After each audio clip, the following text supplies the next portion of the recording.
Thank you very much, Ali, and thank you for the invite, Liban, and all your PMUT attendees. So I'm not going to talk too much about my bio. I think Ali's explained that very succinctly. What we're going to talk about today is really something I've been involved for the past 20 odd years, and that's the operational excellence and how you build high-performing teams. Quite simply, I will go through an introduction. By all means, I've got a QR code at the bottom of that page, next page. So please, by all means, have a look at my LinkedIn if you need to know more about me. Go straight through definition of what excellence is. It's very important to understand before you actually describe something, you have to define it. Then we're going to about where you start. And then the three foundation blocks, which I've utilized over the years, which have made sense to me. These are by no means prescriptive, but it's what worked for me over the past 20 odd years in banking. And then a final conclusion, and thank you in the Q&A. What I will say though is I do like things quite interactive. I will not, when I do my presentation, necessarily talk ad verbatim about everything. I do talk around themes. I talk a lot more about stories, so more of a storytelling, so get more of a flavor of the grand themes around that. So, really exactly what is it that is excellence? We have to define exactly what we mean by that. And for me, it's all about habit. Yeah. There is that quote from Aristotle, but really is about doing the little things on a daily basis to achieve a sense of excellence in what you do. And that is the nub of the story there. Now, where do you start basically? So in my experience, the thing about operational excellence, and I think where I guess perhaps I got it wrong, if truth be told in the beginning, is I tend to felt that you had to do everything, you had to use a methodology, you had to use a framework. Look, they're fantastic. I mean, there's lots of books out there. You've got Amazon bestsellers, your big houses, especially guys I've bought services from over the past 20 years.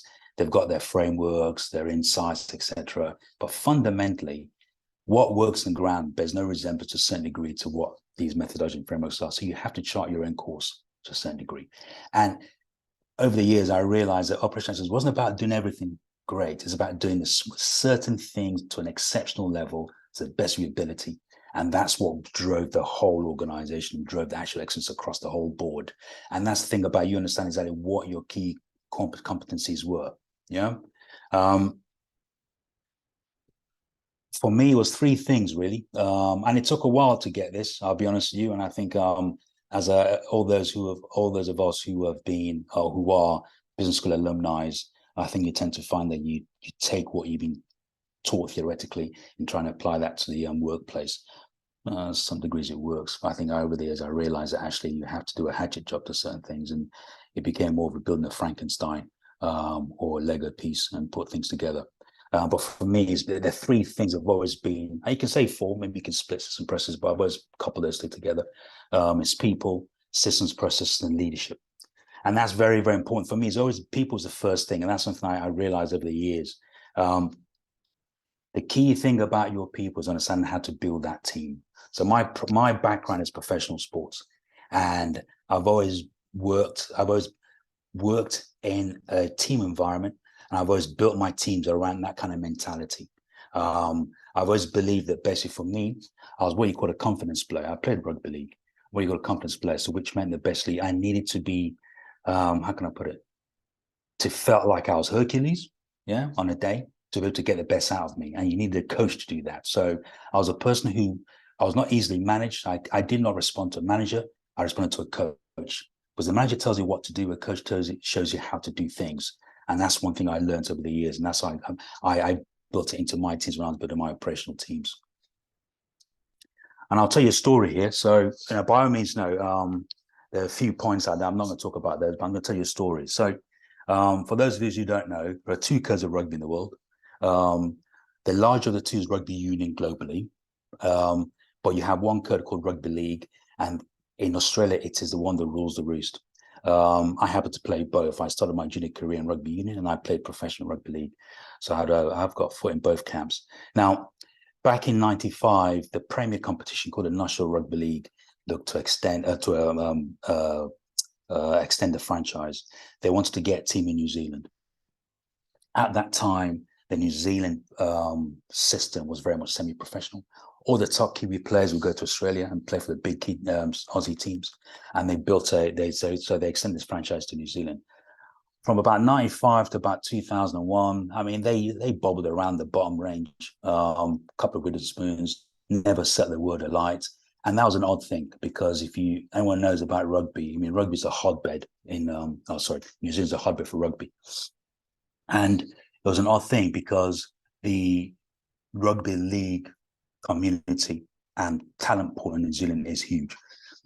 So what was the problem? Anyway, so 2002, 2001, I think it was, the franchise brought in a new coach, an Aussie coach, a young coach, a gentleman called Daniel Anderson.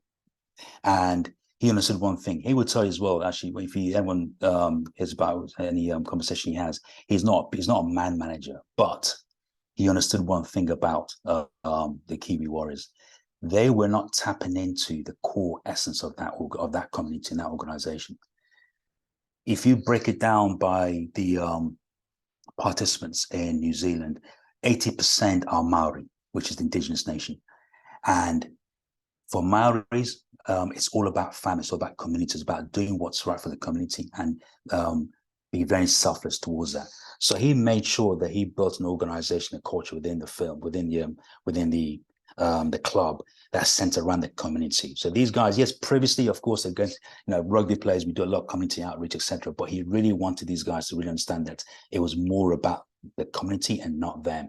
What they were doing, they were the flag bearers for the rugby league community in the southern hemisphere, because in New Zealand it's a minor sport. The big cousin is rugby union, and this is really the opportunity to really show their community how proud they were of their community and how they can boost their community. And he really instilled that in the players. He did another thing on the player roster. When they first got the franchise, they looked at bringing all the top Kiwi players back home, and by all means, a lot of them came back home on big money tickets. But he changed that. He instead wanted to get the best players, not necessarily the greatest players, but the best players in exactly what they did in their specific roles. The gentleman you've seen the picture there, the guy called Stacey Jones, and he is one of the greatest players of his generation. Fantastic, he was a maestro. He'd had one or two great players like that, but he basically built the team around a core of workhorses. And why is that important? Because he realized that, look, he used to use the golf club analogy or golf club bag analogy. I don't know how many, I don't play golf. I think it's about 28 clubs in a bag. And he was saying, look, each person, we're all born with certain attributes in life. Our capabilities, our abilities, our minds, and our time. But he was saying that basically each person maybe has in their club, in the bag, 20 clubs, maybe 2 clubs, maybe 1 club even. So he identified what these were in each individual player. And he basically honed this player to ensure that he was the best he could possibly be in that. And he mentioned this one thing. If you're called to play for 10 minutes or 18 minutes, you have to give, your blood must run to water. You have to give everything you have on that paddock for that team, because it's not about the team, it's about the community. And that's very, very important. And so what you found is that when he came in 2002, the first half of the season, they were absolutely diabolical. They were shocking.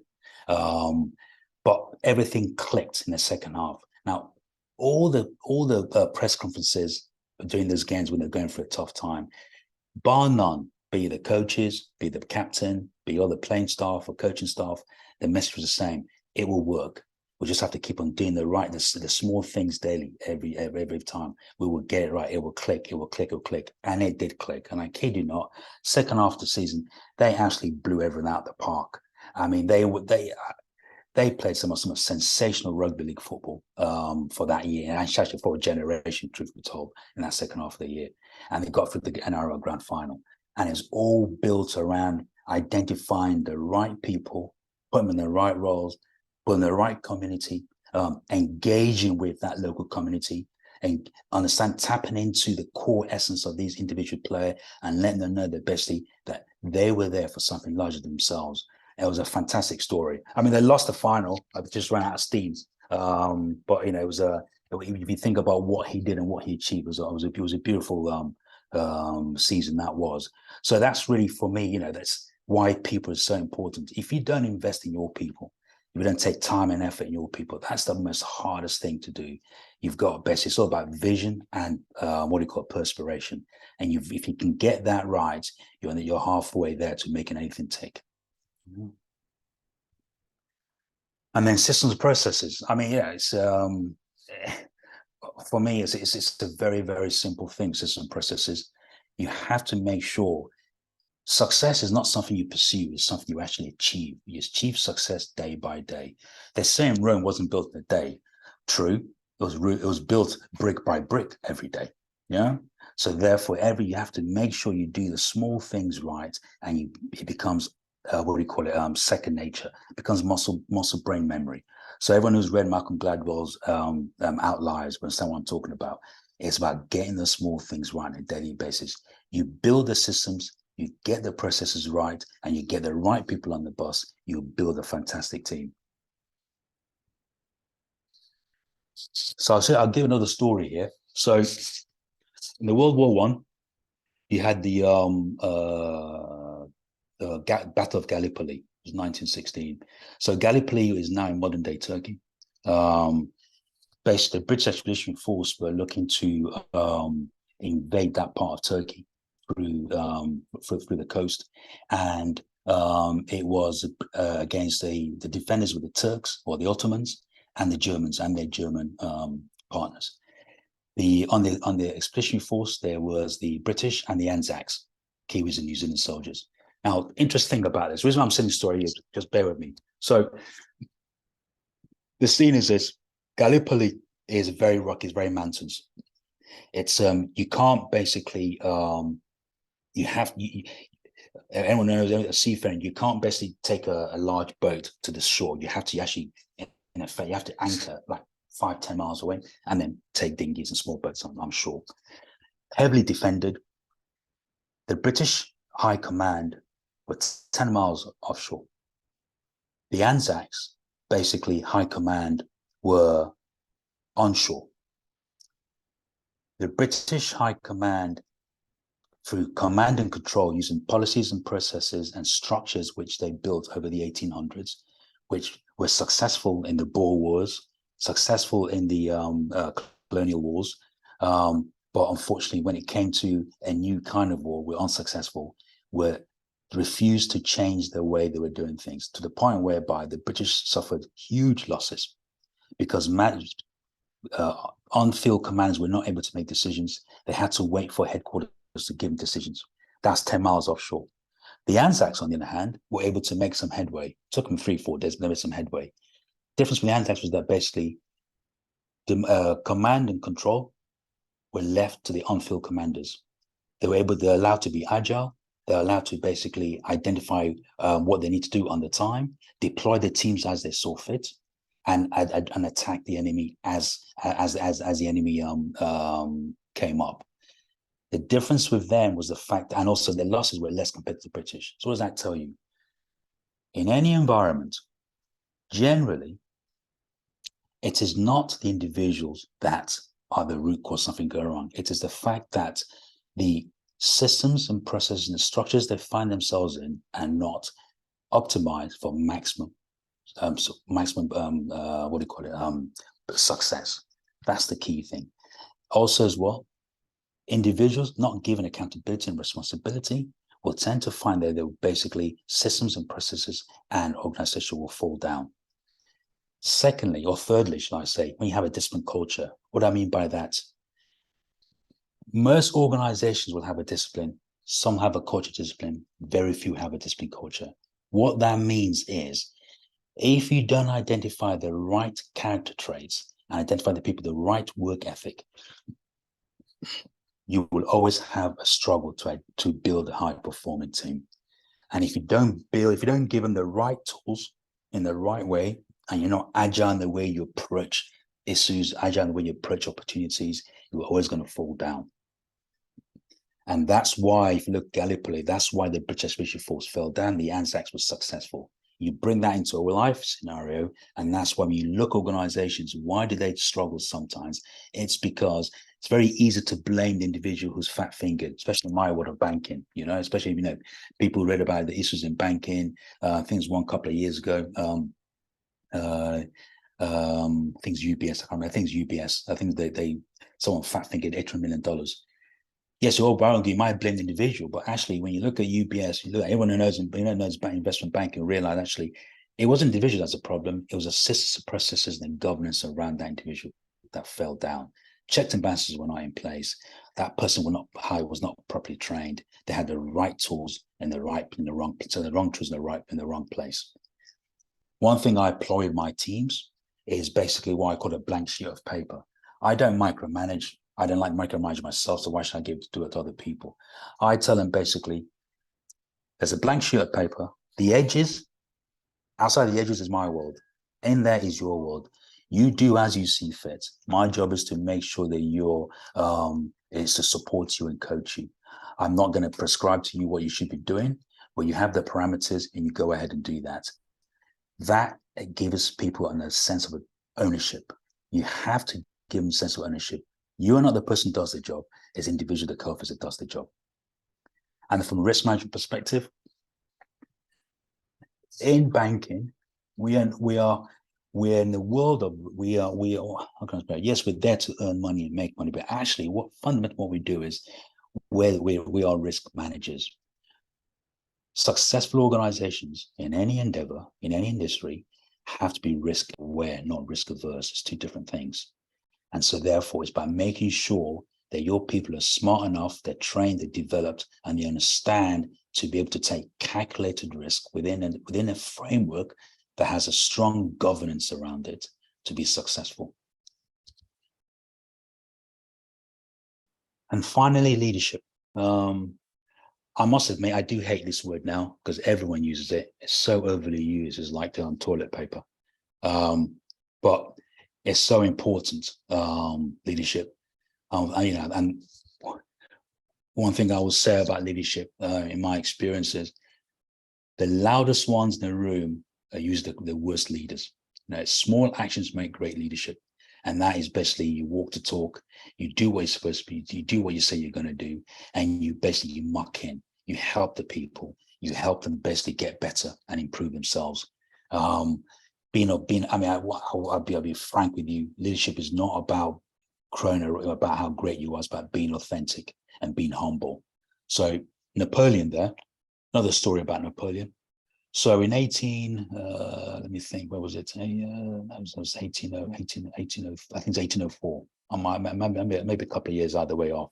Anyway, he'd just been made general. I think the youngest general in the French army at that time. He was 21, 22, I can't remember. He'd been sent to Italian campaign. I can't remember the name of the town in northern Italy, but it was held by the Prussians. And his job was to take that particular town. Now, where the French forces were, when the Prussian forces were, the Prussian forces reinforced themselves on this side of the bridge where the town was. And basically, the only way you could get through was the bridge. For days on end, the French tried to get through that bridge. Of course, as usual, they got massacred. And Napoleon did one thing very interesting. His next corporal, of course, everyone knew that. Given the fact that people were scared, his soldiers were scared, his other generals were scared. Of course, as usual at that time, they would like to be away from the field. Napoleon was the first general to basically make sure he's in the fray to see what's going on. He got off his horse, he manned the cannon, and he basically manned the cannon for the rest of that day with his soldiers. What that one act did was that it proved to soldiers that he was one of them. He was putting his own body on the line, and he was basically one of them. He was humble and he was authentic. Funny enough, also what happened? The French won that battle. They took that town and they held it all the way through until Napoleon's loss in Waterloo. And the thing about leadership is about basically you must have vision. You must have a vision, a compelling vision. People aren't going to follow some Pied Pipers taking them off the cliff. You must have a compelling vision. But you must also understand that vision comes a lot of perspiration, which means that you have to be grounded on the realities of life and be able to tell people how things actually are and how things could be. By all means, they're smart enough. They know how potential how things could be, but you have to be able to bring them down to a management level and say, right, okay, this is what we want to achieve, but this is where we are right now. How are we all going to achieve all that? and your metrics. You have to be able to measure what you're doing, right? You have to be able to understand what does good look like. Every night, I mean, there's what, I think there's 65 KPIs out there, if I'm not mistaken. If truth be told, I mean, who needs 65 KPIs? Who can keep track of 65 KPIs? And then in banking world, I think I have about 30, but I don't look at them, if truth be told. I stick to about 3 or 4, because fundamentally, there are 3 or 4 key things which you have to do as an organization, as a department, as a business unit, as a section to be successful in your day. 3 or 4 things.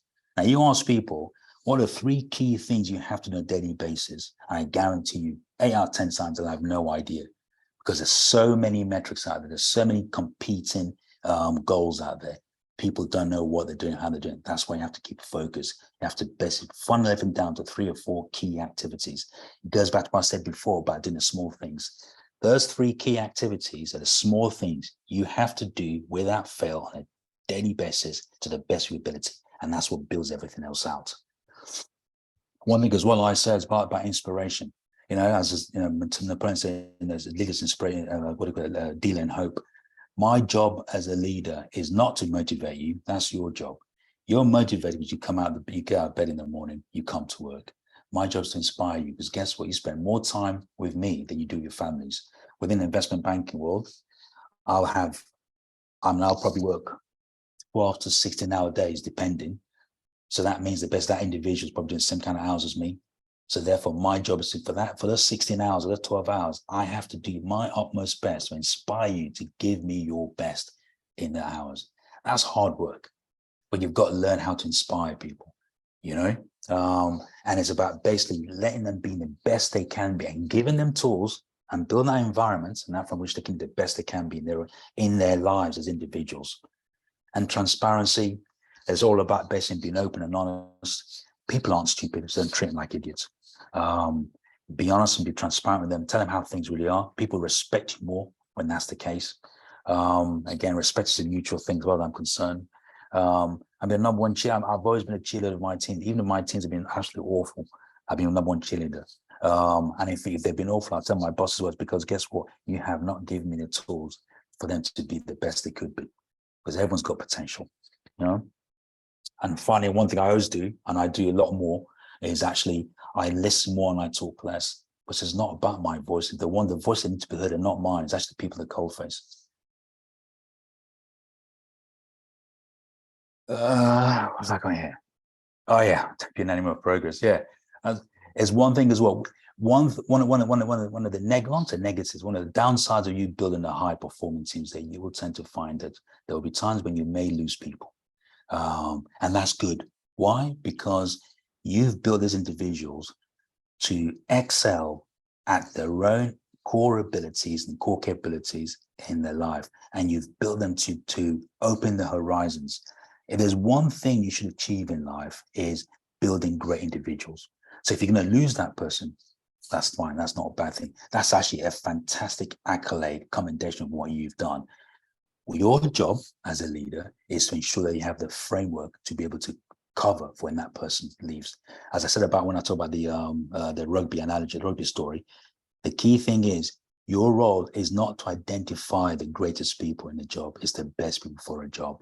And one thing one of my ex-coaches used to say, which I thought was actually unique to him, which is actually wasn't. So I found out it was actually by from a guy called Bob Fulton, I think was a top rugby coach in Australia. He says that the reason to the success of all his teams, I mean, he won loads of life game premierships, and he was saying success with teams because he always built a champion team, not a team of champions. And that's why when I said about don't be an enemy of progress, because that's your job, is to build a champion team, and they will go and build other champion teams, but you're the person who germinated that, you know? When you've got people, ex-managers like I've had, managed expectations, I've had managers who've asked me to basically build a bridge today, even though that bridge will take about 5 years to build. So I'll give another little story, and I like my little stories. Again, another story. So I was working for a UK headquartered bank some years ago, and I got transferred, seconded to Saudi Arabia for a cleanup job. And on the first day I got there, the local COO, wanted everything, literally, he wanted my operations team restructured. He wants a new department set up. He wants an IT department set up as well. He wanted a restructure for the other departments, and he wanted everything done literally next week. I said to him, that's never, ever going to happen. One, I got no budget, which is people forget that in banking, when there's always money we're talking about. When it comes to doing change and transformation, there's never any budget. So you have to be resourceful when you lack resources. So I managed expectations, but what I did, and you have to do with your senior manager, because you have to get their buy-in for times when you would be seeking budget, is I identified what are the key pain points for him and for the senior management team, not for me, for senior management, and I addressed that. If I can evidence that I've addressed that and I've done that to the best of my abilities, that means that I've got a favor to call in later on when I do need that favor, you know? And you work through their pain points, not yours, their pain points. And that's very important, because ultimately, logic dictates and reality dictates that they're the ones with the persons. They're the ones who can say yes or no. So you have to make sure you identify what's going to make their life better, because they also have managers to report to. And finally, for me, the building alliances, you know, it shouldn't be said, but you know, a lot of people forget that sometimes. You have to be the greatest salesman out there. You have to be able to work vertically, horizontally, bottom up, top down, etc. Building alliances is so important, because there will come a time when certain aspects of your agenda, whatever it may well be, will require support. And that support is not from a budget perspective or additional finance or funding perspective. Is more about basically, if you can get more people who will benefit from what you do on your ticket, it means that your voices are louder, your voices get heard. So it's very important to build alliances. And I think, so finally, the conclusion for me is basically, it's only several things really, which I've talked around. Culture is extremely important. I can't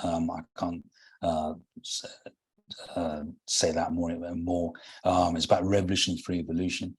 When you're building your teams, is brick by brick, day by day. It might be the monotonous things, but that's how you build that fantastic organization, that environment. And it's a revolution by evolution. You may not realize because you're stuck in the weeds, but when you pull out your eyes, oh my gosh, look what we've achieved. And that's because you've fundamentally changed several things. You've changed people's mindsets. You've enhanced their abilities. You've changed the environment. You've changed the systems processes. You've basically identified the right things, the right tools, and the right environment for them to be excel. And that is something which is actually quite revolutionary, especially when you go into an organization in an environment whereby that's not been the case historically. And you've got to be very adaptable. You can't be stuck in your train of thoughts. That's why you've got to be humble and authentic. There are times you're not going to know everything. You're not going to be right all the time. In fact, with respect as a leader, you should not be right all the time. Your role as a leader is to identify the people who are better than you in specific areas. What they then do, they then enable you to then make that decision. I read somewhere that basically a leader's decision making is actually off the back of things already decided, which is very true. You know, you just basically rubber stamp something's already been decided. You know, and that's where you've got to be very adaptable. And it's always a journey. So if I think about my probably the biggest restructuring job I did, it was a few years ago. It took me 6 years to achieve the kind of results we wanted to achieve. And in fact, it's beyond what we even envisaged. So I gave an idea. So when I arrived in this business, we had London. We had business was making about $250 a year. That's dollars, US dollars, globally. What the particular business I was initially looking at was making $12.5 million a year. Given the size of the book, that was just pittance. I'd come from a business that made $1 billion a year with half the team. In 6 years, we turned it around. Globally, we're making $564 million a year. That particular business had gone from 12.5, or that business, which I initially looked at, $12.5 million to $56 million in 6 years. Our book had grown from $12 billion to $200 billion, right? That's why it's a journey. It's a marathon, not a sprint. And it's bloody hard work, right? Anytime success comes before work is in the dictionary. Other times it's vision and lots of perspiration. And it's about taking risks, right? You've got to be able to take risks. That's what I talked about earlier about being risk aware. It's not being risk aware, it's risk aware and experimentation. You have to create an environment whereby your teams, by giving the accountability responsibility, are able to break things and see how far they can take things within that blank sheet of paper analogy. How far can they take things? How can they do things better? How can they think the extraordinary? How can they deliver high performance, better results? And that's for experimentation. You have to deconstruct, you have to break, you have to then reconstruct, you have to then recreate. And that's it. So last quote, I like my quotes. So St. Francis of Assisi, start by doing what is necessary, then what is possible, and suddenly you're doing the impossible. Thank you very much.